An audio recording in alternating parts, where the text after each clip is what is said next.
بسم الله الرحمن الرحيم. الحمد لله رب العالمين، والصلاة والسلام على نبينا محمد وعلى آله وصحبه أجمعين. مشاهدي الأكارم، سلام الله عليكم ورحمته وبركاته. أهلا وسهلا ومرحبا بكم في برنامجكم سيرة من نور. ما زلنا نقرأ في حديث صحيح البخاري رحمه الله تعالى في كتاب الإيمان. قال: باب خوف المؤمن من أن يحبط عمله وهو لا يشعر. وقال إبراهيم التيمي: ما عرضت قولي على عملي إلا خشيت أن أكون مكذبا. وقال ابن أبي مليكة: أدركت 30 من أصحاب النبي صلى الله عليه وسلم كلهم يخاف النفاق على نفسه، ما منهم من أحد يقول أنه على إيمان جبريل وميكائيل. ويذكر عن الحسن: ما خافه إلا مؤمن ولا أمنه إلا منافق. وما يحذر من الإصرار على النفاق والعصيان من غير توبة، لقوله تعالى: ولم يصروا على ما فعلوا وهم يعلمون.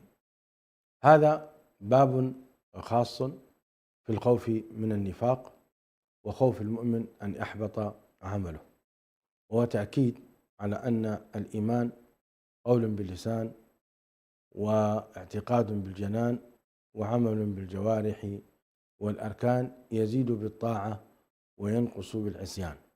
هذا هو معتقد أهل السنة والجماعة. ولذلك في كتاب الإيمان يؤكد ذلك الإمام البخاري رحمه الله تعالى بمجموعة من الآثار والأحاديث النبوية والآيات وغيرها. وهنا يقول: باب خوف المؤمن من أن يحبط عمله وهو لا يشعر. وبلا شك هناك محبطات للأعمال كالشرك بالله وكالسحر، وكذلك الرياء يحبط العمل على ما فصله أهل العلم. وهناك ما يحبط العمل في ذاته، وهناك ما يحبط أصل الإيمان، فيكون والعياذ بالله الشخص مرتدا عن دين الله عز وجل. وقد فصل أهل العلم في ذلك تفصيلا كبيرا، حذر ذلك ربنا عز وجل بقوله تعالى: يا أيها الذين آمنوا لا تقدموا بين يدي الله ورسوله واتقوا الله إن الله سميع عليم. ولا ترفعوا أصواتكم فوق صوت النبي، إلى أن قال: أن تحبط أعمالكم وأنتم لا تشعرون. أن تحبط أعمالكم وأنتم لا تشعرون. فالعمل قد يحبط وقد ينتهي بسبب بعض الأعمال، نسأل الله العافية والسلامة. ولذلك كان من دعاء المؤمنين أن يتقبل الله سبحانه وتعالى أعمالهم وأن لا يردها عليهم ربنا عز وجل. فمن هنا المؤمن دائما يخاف أن يحبط عمله وأن يرد، كما وصفهم الله سبحانه وتعالى في كتابه العزيز: والذين يؤتون ما أتوا وقلوبهم وجلة أنهم إلى ربهم راجعون. فتسأل أمنا عائشة رضي الله عنها وأرضاها: أهم الذين يزنون ويشربون الخمر؟ فيقول النبي صلى الله عليه وسلم: لا يا ابنة الصديق، وإنما هم الذين يصومون ويصلون ويدعون الله عز وجل، إلا أنهم يخشون أن لا يقبل منهم. فقضية رد العمل مخيفة جدا للمؤمن جدا، ولذلك ربنا عز وجل حسم هذا الموضوع فقال: إنما يتقبل الله من المتقين. فإذا كان الرجل متقيا كان جديرا أن يقبل الله عز وجل عمله، وإن كان غير متقي فإلى الله المشتكى. فقضية مخيفة جدا. لذلك يوم القيامة حينما يأتي المؤمن أو يأتي الإنسان فيرى عمله والعياذ بالله قد ذهب، لا قيمة له ولا ثواب، فإنه يحزن حزنا شديدا، بل يعني يدعو على نفسه بالثبور. قال الله تعالى: وقدمنا إلى ما عملوا من عمل فجعلناه هباء منثورا، يعني لا قيمة له. نعوذ بالله من ذلك، نعوذ بالله من ذلك. إذن على الإنسان أن يحذر أشد الحذر في كونه يعني يجتهد، في كونه يجتهد في المحافظة على هذه الأعمال. ومن هنا سرد الإمام البخاري رحمه الله تعالى مجموعة من الآثار عن السلف الصالح. قال إبراهيم التيمي: ما عرضت قولي على عملي إلا خشيت أن أكون مكذبا. وهذا الإمام إبراهيم التيمي معروف من أئمة هذا الدين،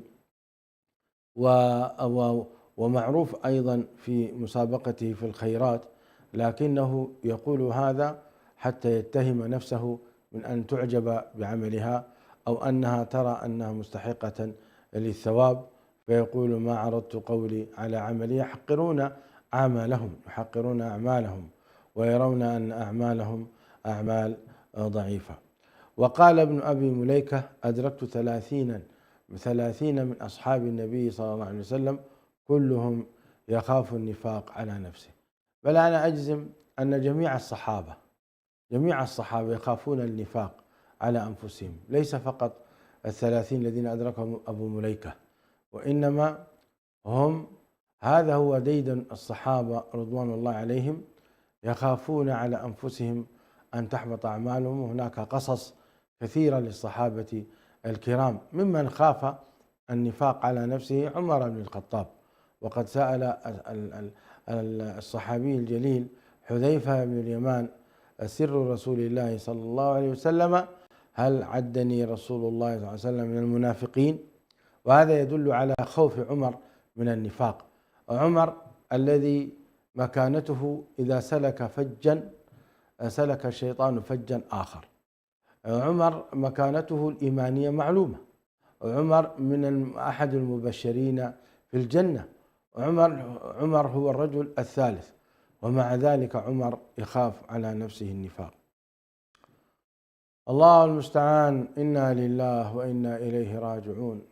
وموضوع الخوف هو موضوع في حد ذاته عبادة، ينبغي المؤمن أن يعيش في ظل هذا الخوف، أنه خائف أن يرد عمله. ولذلك تجد قلوب المؤمنين دائما منكسرة، دائما قلوب المؤمنين منكسرة، يقولون: لا ندري هل قبل الله منا أو لم يقبل.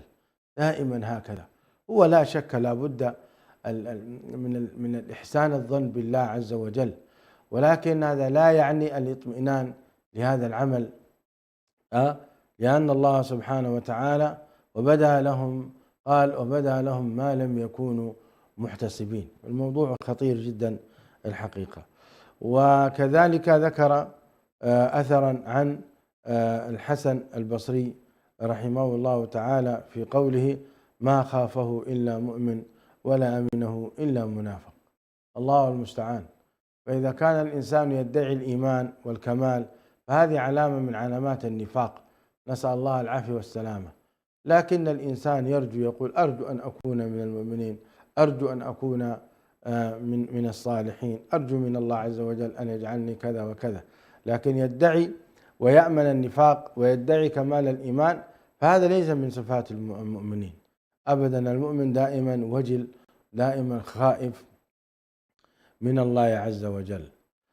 كذلك من صفات المؤمنين كما ذكر ربنا عز وجل أنهم سريعي العودة إلى ربهم إذا أخطأوا، والذين إذا فعلوا فاحشة أو ظلموا أنفسهم ذكروا الله. العودة مباشرة، ذكروا الله فاستغفروا لذنوبهم. المؤمن قد يقع في فاحشة الزنا، المؤمن قد يقع في السرقة، المؤمن قد يقع في الغيبة، النميمة، المؤمن قد يقع في مثل هذه الأمور، لكن ما أن يشعر أنه قد سقط وأن الشيطان قد ظفر به فإنه سريع العودة. وهذا من رحمة الله أن الله فتح لنا باب الرجوع وباب العودة، وإلا لو كنا كل ما قدمنا معصية كتبت وليس هناك مجال لمسحها ومحوها كنا هلكنا، حقيقة كنا هلكنا. ولكن الله عز وجل جعل لنا طريقا نعيش في دائرة المعاصي والحسنات. قال النبي صلى الله عليه وسلم فيما صح عنه: وأتبع السيئة الحسنة تمحها، وأتبع السيئة الحسنة تمحها، وخالق الناس بخلق حسن. هذا ودأب المؤمن إذا أخطأ أنه يمحو هذه الخطيئة بالحسنة. ومن هنا ذكر طرف من هذه الآية الإمام البخاري رحمه الله تعالى: والذين إذا فعلوا فاحشة أو إذا فعلوا فاحشة أو ظلموا أنفسهم ذكروا الله فاستغفروا لذنوبهم ومن يغفر الذنوب إلا الله ولم يصروا على ما فعلوا وهم يعلمون. وذكر بسنده رحمه الله تعالى قال حدثنا محمد بن عرعرة قال حدثنا شعبة عن زبيد قال سألت أبا وائل عن المرجئة فقال حدثني عبد الله أن النبي صلى الله عليه وسلم قال: سباب المسلم فسوق وقتاله كفر. سباب المسلم فسوق وقتاله كفر. هذا الحديث من حديث عبد الله بن مسعود رضي الله تعالى عنه وأرضاه، هو دليل على أن المسلم قد يقع في بعض ما يجره إلى الفسوق وفي بعض ما يجره إلى الكفر. وذكر هذا التابعي الذي هو سألت أبا وائل عن المرجئة زبيد، قال سألت أبا وائل عن المرجئة. المرجئة هي فرقة ضالة تقول لا تضر معصية مع إيمان.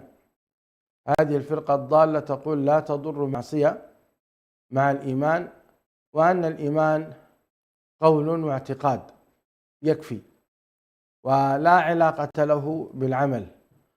فإيمان أبي بكر الصديق كإيمان أي رجل من هذه الأمة. الإيمان بمرتبة واحدة عند هذه الفرقة الضالة، وهذه الفرقة خرجت في بكورة الإسلام، بمعنى بعد القرون المفضلة خرجت هذه الفرقة الضالة التي تدعي أن الإيمان مجرد قول باللسان واعتقاد بالجنان. وهذا ما فعله إبليس، أنه آمن بالله عز وجل، بل أقسم بأحد أسمائه: وبعزتك لأغوينهم أجمعين. ولكنه خالف أمر الله عز وجل وعصى أمره حتى لحق بالملعونين، فلعنه الله عز وجل وأخرجه من رحمته عياذا بالله من ذلك. فكيف يكون إذن المؤمن بمجرد كلام بقول لا إله إلا الله يعتبر مؤمنا كامل الإيمان؟ هذه فرية وهذه ضلالة. ولذلك رد العلماء من ذلك الوقت فقال حديث عبد الله بن مسعود رضي الله تعالى عنه أن النبي صلى الله عليه وسلم قال: سباب المسلم فسوق. وسباب المسلم معصية من المعاصي وتنقص الإيمان وتجعله من مرتبة الإيمان إلى مرتبة الفسق. وأما قتاله فقد يؤدي به إلى الكفر والعياذ بالله، إلى الكفر، ولا شك كفر دون كفر كما نص عليه أهل العلم. وهذه من نصوص الوعيد التي تركها أهل العلم كما هي، قال أمروها كما جاءت حتى ينردع المؤمن من قتال أخيه المؤمن. إلا أن أيضا هناك لفتة مهمة في قوله تعالى: ومن يقتل مؤمنا متعمدا فجزاؤه جهنم خالدا فيها وغضب الله عليه ولعنه وأعد له عذابا عظيما. هذه اللفتة في قوله تعالى خالدا فيها، اختلف أهل العلم كيف يخلد القاتل المؤمن، كيف يخلد في النار، والآية واضحة وصريحة. حاول أهل العلم صرفها عن ظاهرها أن المقصود بالخلود أي طول المكث، أي مدة طويلة جدا. وبعضهم قال قد يكون سببا الحمد لله، قالوا قد يكون سببا في وقوعه في الكفر الذي يخرجه من الإسلام والعياذ بالله. ليس المقصود فقط مجرد يعني يقتل مؤمنا متعمدا فتكون معصية من المعاصي، لا، قد تؤدي به هذه المعصية بالتدرج حتى يكفر ويخرج من الإسلام والعياذ بالله بسببها. فكأن الله نسب الكفر سببه إلى السبب الأصلي الذي هو معصية القتل. وهذا بلا شك يدلك على أنه ليس فقط أنه يخرج من كامل الإيمان، بل ربما يخرج من أصل الإيمان، فيعتبر بعد ذلك والعياذ بالله كافرا مرتدا. إذن قضية وقتاله كفر قضية خطيرة جدا. هذا أبسط شيء يرد على هذه الفرقة الضالة وعلى مرجئة زماننا هذا أيضا، الذين يقولون لا يضر مع معصية مع الإيمان، والذين يمجدون الحكام، والذين يعني يركعون ويسجدون لهم بالدفاع عنهم بدلا أن يناصحونهم ويذكرونهم بالله عز وجل. يرون أن الحاكم مهما أخطأ ومهما فعل فلا يمس جانبه ولا ينصح ولا يؤمر بالمعروف ولا ينهى عن المنكر. يعني عجبا والله، هؤلاء من ضمن هؤلاء وقريبين منهم، وإن كانت هذه قضايا سياسية يعني قد فعل بها من فعل من الظلمة بعض الحكام، جعلوا من العلماء من يدافع عنهم من هذا الباب، إلا أن هذا يدخل في هذا. وإلا فما معنى قول النبي صلى الله عليه وسلم سيد الشهداء من قال كلمة حق عند سلطان جائر فقتله؟ هذا سيد الشهداء، مرتبة عالية، حث على أمر بالمعروف ونهي عن المنكر للحاكم المسلم حتى يستقيم على طاعة الله، حتى يستقيم على دين الله. وإذا قام هذا الحاكم الظالم المجرم بقتل هذا فهذا هو سيد الشهداء. نعم. وهنا يدلك على أن حتى بعض الحكام قد يقعون في الإجرام، وقد يقعون في نقص الإيمان، وقد يقعون بعضهم في الردة والعياذ بالله، نسأل الله العافية والسلامة بسبب الأعمال. إذن كتاب الإيمان كتاب مهم في صحيح البخاري، وقد استدل عليه الإمام البخاري بنصوص الكتاب والسنة ليؤكد أن الإيمان قول وعمل واعتقاد. نسأل الله تعالى أن يحفظ إيماننا وإيمان أئمتنا وحكامنا المسلمين ويهديهم إلى الحق، والله تعالى أعلم. وصل اللهم وسلم وبارك على نبينا محمد. على نهج الرسول لنا مسير، وعند الله للساعي مصير. غلنا عن طريقك يا حبيبا، فسيل الضيم في دمنا غزير.